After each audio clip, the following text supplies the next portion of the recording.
ये कहानी एक सच्ची घटना पर आधारित है। इसमें 3 लोगों ने एक ऐसी जेल से भागने की कोशिश की जहां से आज तक कोई जिंदा बाहर नहीं निकल पाया था। उस जेल की सुरक्षा इतनी कड़ी थी कि बिना गार्ड की अनुमति एक सुई भी बाहर नहीं जा सकती थी। फिर भी इन 3 लोगों ने साउथ अफ्रीका की खतरनाक प्रिटोरिया जेल से भागने की योजना बनाई। कहानी 1973 से शुरू होती है। उस समय साउथ अफ्रीका में नस्ल भेद, रंग भेद बहुत ज्यादा था। गोरे लोग काले लोगों पर अत्याचार कर रहे थे। इसी दौरान टिम और उसका दोस्त स्टीवन, जो अभी अभी ग्रेजुएट हुए थे, इस भेदभाव के खिलाफ खड़े होते हैं। एक दिन वे भीड़ भाड़ वाले इलाके में एक छोटा सा विस्फोट करते हैं, जिससे पर्चे, लेफलेट हवा में फैल जाए। ये असली बम नहीं थे, सिर्फ लोगों तक संदेश पहुंचाने का तरीका था। टिम तुरंत वहां से भाग जाता है, लेकिन स्टीवन रुककर लोगों की प्रतिक्रिया देखने लगता है। तभी पुलिस आ जाती है और दोनों को पकड़ लेती है। जेल में टिम से उसकी गर्लफ्रेंड मिलने आती है। टिम कहता है कि उसने जो किया वह सही था और उसे उस पर गर्व है। कोर्ट में जज उन्हें दोषी मानता है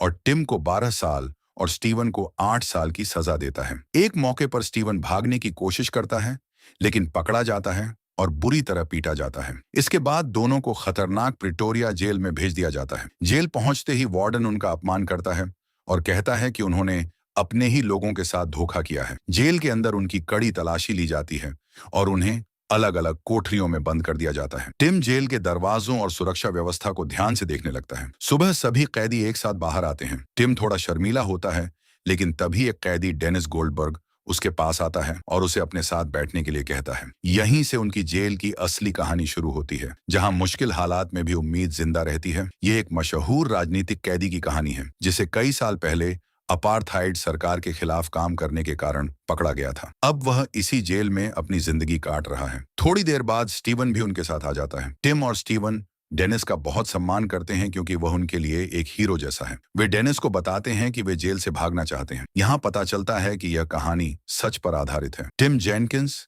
स्टीवन ली और डेनिस गोल्डबर्ग असल में साउथ अफ्रीका के राजनीतिक कार्यकर्ता थे, जिन्हें 1970 के दशक में सच में जेल में डाला गया था। इसी दौरान वे एक डरावनी घटना देखते हैं। एक किचन में काम करने वाले काले आदमी से गलती से सूप गिर जाता है, तो गार्ड उसे बुरी तरह मारता है। पास खड़े गोरे कैदी उस पर हंसते हैं। यह देखकर माहौल बहुत दुखद हो जाता है। इसके बाद डेनिस, टिम और स्टीवन से उनके भागने के प्लान के बारे में बात करता है। वह कहता है कि यह आसान नहीं है। जेल की दीवारें बहुत ऊंची हैं, ऊपर कांटेदार तार हैं और टावर में गार्ड मशीन गन और सर्चलाइट के साथ रहते हैं। अगर कोई भागने की कोशिश करेगा तो उसे तुरंत गोली मार दी जाएगी। सुरंग बनाना भी संभव नहीं है। वह उन्हें यह ख्याल छोड़ने को कहता है। तभी एक और कैदी, लियोनार्ड फोंटेन, उनकी बात सुन लेता है और कहता है कि वह भी उनके साथ भागना चाहता है। रात में टिम अपनी सेल में छुपाई हुई माचिस से ताले को देखने और समझने की कोशिश करता है। गार्ड के आने की आवाज सुनकर वह तुरंत रुक जाता है, लेकिन हार नहीं मानता। कई रातों तक वह ताले को समझने की कोशिश करता रहता है। एक दिन वह कागज पर ताले का आकार बनाता है और उसके अंदर के सिस्टम को समझने की कोशिश करता है। अब वह धीरे धीरे भागने की तैयारी कर रहा था। मेस हॉल में लियोनार्ड जानबूझकर हंगामा करता है ताकि गार्ड का ध्यान हटे और टिम चाबियां चुरा सके, लेकिन वह सफल नहीं होता। फिर टिम एक नया तरीका अपनाता है। वह गार्ड की चाबियों के डिजाइन को ध्यान से देखता है और याद कर लेता है। बाद में वह उन्हें कागज पर बनाता है। कई दिनों तक वह यही करता रहता है। फिर वह वुड वर्कशॉप में काम करते हुए लकड़ी के छोटे छोटे टुकड़े चुपके से इकट्ठा करता है। एक बार गार्ड आ जाता है तो स्टीवन शोर मचाकर उसका ध्यान भटका देता है और टिम सामान छुपा लेता है। गार्ड को शक होता है और वह जांच करता है, लेकिन उसे कुछ नहीं मिलता। टिम के पास अब चाबियां बनाने का सामान आ चुका था। इसके बाद टिम लकड़ी से चाबियां बनाना शुरू करता है। कई रातों की मेहनत के बाद वह अपनी सेल का ताला खोलने में सफल हो जाता है। अब उसका आत्मविश्वास बढ़ जाता है। एक दिन वह बाहर वाले दरवाजे का ताला खोलने की कोशिश करता है, लेकिन शुरुआत में चाबी अंदर नहीं जाती। थोड़ा एडजस्ट करने के बाद चाबी आसानी से अंदर चली जाती है और दरवाजा खुल जाता है। लेकिन तभी एक नई समस्या आती है। चाबी बाहर नहीं निकलती। घबराहट में टिम गलती से चाबी तोड़ देता है। वह तुरंत ताले में फंसे लकड़ी के टुकड़े निकालने की कोशिश करता है ताकि पकड़ा न जाए। तभी एक गार्ड वहां से गुजरता है। टिम सांस रोककर खड़ा रहता है, लेकिन गार्ड आगे बढ़ जाता है।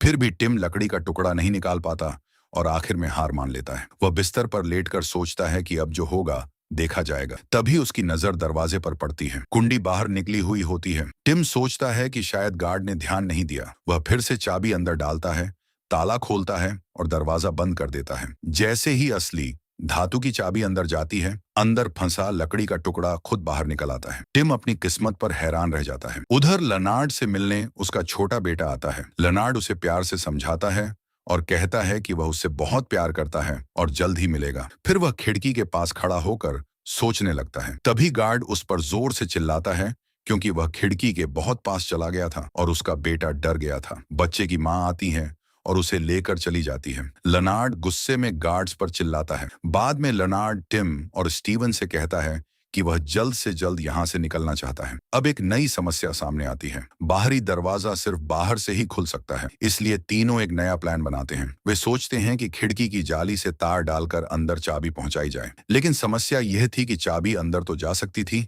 पर घुमाई नहीं जा सकती थी। इसका हल ढूंढने के लिए वे एक खाली सेल में जाकर सोचते हैं। तभी एक गार्ड उनकी बात सुनने लगता है। लनार्ड उसे देख लेता है और तुरंत इशारा करता है, जिससे तीनों चुप हो जाते हैं। गार्ड पूछता है कि वे क्या बात कर रहे थे, लेकिन वे कहते हैं कुछ नहीं और सफाई करने लगते हैं। तभी स्टीवन को एक आइडिया आता है। वह कहता है कि झाड़ू का इस्तेमाल किया जाए क्योंकि वह इतनी लंबी है कि खिड़की के लॉक तक पहुंच सकती है। लेकिन सवाल अभी भी था, चाबी घूमेगी कैसे? इसका जवाब टिम को वुड वर्कशॉप में मिलता है। वह एक कैदी को लकड़ी की मशीन चलाते हुए देखता है और वहीं से उसे एक आइडिया आता है। टिम एक घूमने वाली लकड़ी की चाबी बनाता है जो असली चाबी की तरह घूम सकती थी। वह उसे झाड़ू के सिरे से जोड़ देता है। निशाना सही लगाने के लिए वह टूथब्रश से जुड़े छोटे आईने का इस्तेमाल करता है। पहली बार चाबी अंदर नहीं जाती। टिम उसे ठीक करता है और फिर कोशिश करता है, लेकिन फिर भी काम नहीं होता। उल्टा चाबी नीचे गिर जाती है। वह जल्दी से च्युइंग गम लेता है, उसे झाड़ू के सिरे पर चिपकाता है और चाबी उठा लेता है। पूरी रात कोशिश करने के बाद आखिरकार दरवाजा खुल जाता है। अगली सुबह टिम बहुत थका हुआ होता है,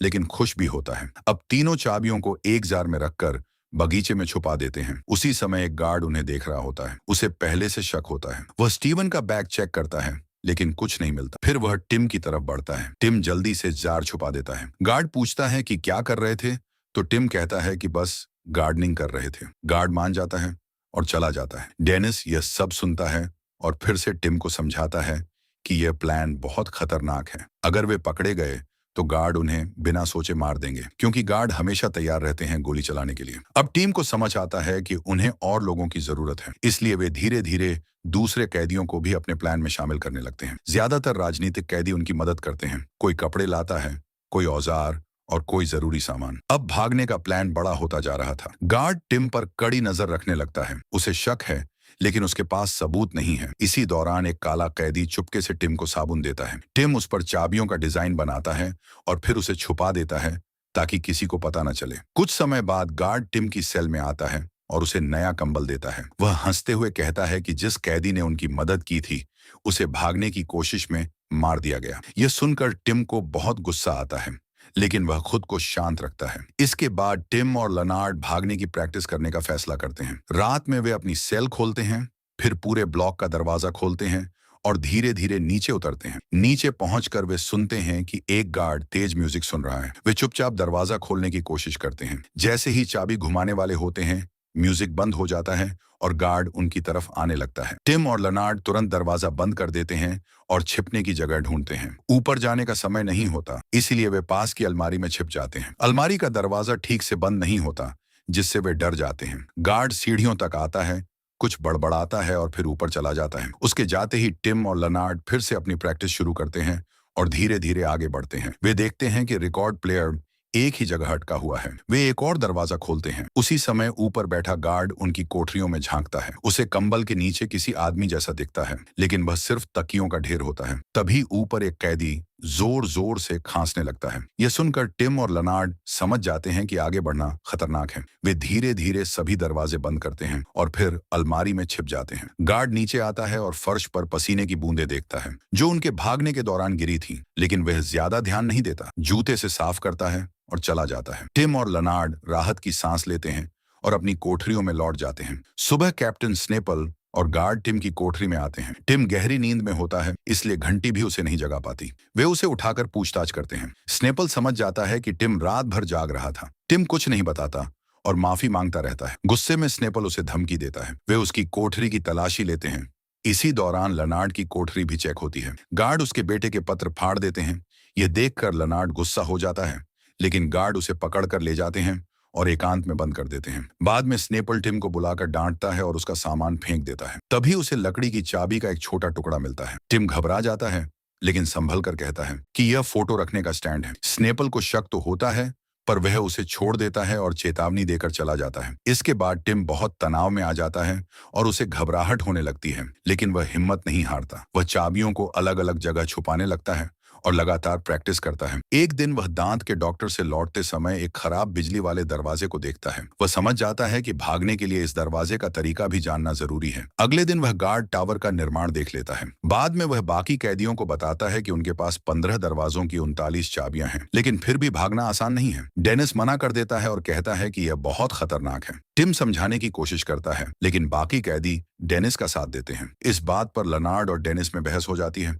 आखिर में तीनों तय करते हैं कि वे बाकी कैदियों को छोड़कर खुद ही भागेंगे। एक रात स्नेपल फिर टिम की कोठरी में आता है और तलाशी लेकर चला जाता है। उसके जाने के बाद टिम एक छोटे औजार की मदद से स्टीवन को अखबार का टुकड़ा देता है, जिसमें जेल का नक्शा छिपा होता है। अब सब कुछ तैयार था। तीनों अपनी आखिरी भागने की योजना बनाते हैं। टिम धीरे से अपना दरवाजा खोलता है, फिर वह स्टीवन और लेनार्ड के दरवाजे भी खोल देता है। वह आखिरी बार डेनिस से उनके साथ चलने को कहता है, लेकिन डेनिस मना कर देता है और उन्हें शुभकामनाएं देता है। तीनों अपनी कोठरियों से बाहर आते हैं और छुपाए हुए बैग निकालते हैं, जिनमें भागने के लिए जरूरी कपड़े और सामान होते हैं। अब उनकी जिंदगी का सबसे खतरनाक कदम शुरू होने वाला होता है। वे धीरे धीरे कपड़े पहनते हैं। नीचे एक मोटा गार्ड जल्दी जल्दी टॉयलेट की तरफ जाता है, लेकिन टॉयलेट जाम होता है, इसलिए वह पास की अलमारी में प्लंजर ढूंढने जाता है। वह सामान हटाते हुए प्लंजर निकाल लेता है और तभी उसकी नजर दरवाजे पर फंसी एक पेपर क्लिप पर पड़ती है, जो पहले टिम और लेनार्ड ने इस्तेमाल की थी। उधर तीनों तैयार हो चुके होते हैं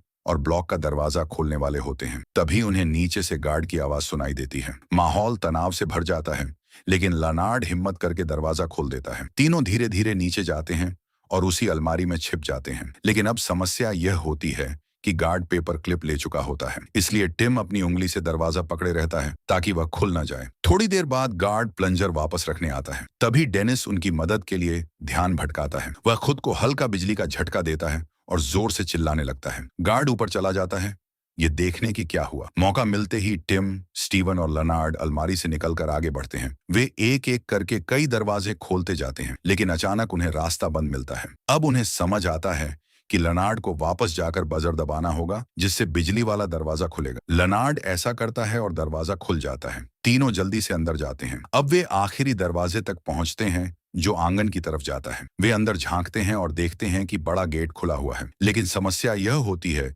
कि उनकी कोई भी चाबी उस सफेद दरवाजे को नहीं खोल पाती। समय बहुत कम होता है और वापस जाना भी संभव नहीं होता, इसलिए वे ताला तोड़ने का फैसला करते हैं। लेनार्ड कट्टर से ताला काटने लगता है और टिम बाहर खड़ा होकर नजर रखता है। तभी टिम को गार्ड के कदमों की आवाज सुनाई देती है। वह घबराकर लेनार्ड को जल्दी करने के लिए कहता है। लेनार्ड तेजी से काम करता है और आखिरकार ताला खुल जाता है। वे जल्दी से आगे बढ़ते हैं। तभी टिम देखता है कि एक गार्ड उनकी तरफ आ रहा है। वह तुरंत लेनार्ड को दीवार की तरफ धक्का देता है ताकि वे छिप सकें। वे एक छोटे आईने से गार्ड पर नजर रखते हैं। जैसे ही गार्ड वहां से चला जाता है, वे आगे बढ़ने के लिए तैयार हो जाते हैं। टिम धीरे धीरे गेट की तरफ बढ़ता है। गेट के बाहर एक व्यस्त सड़क होती है, जहां लोग अपनी रोज की जिंदगी जी रहे होते हैं। स्टीवन और लेनार्ड भी उसके पीछे चलते हैं। वे सोचते हैं कि इतने बड़े गेट की निगरानी सिर्फ एक ही गार्ड क्यों कर रहा है, और वह भी ध्यान नहीं दे रहा। वे नक्शा निकालते हैं और बिल्कुल सामान्य लोगों की तरह शांत होकर चलने लगते हैं। कोई उन पर शक नहीं करता और वे धीरे धीरे जेल से दूर निकल जाते हैं। आगे जाकर उन्हें एक टैक्सी मिलती है,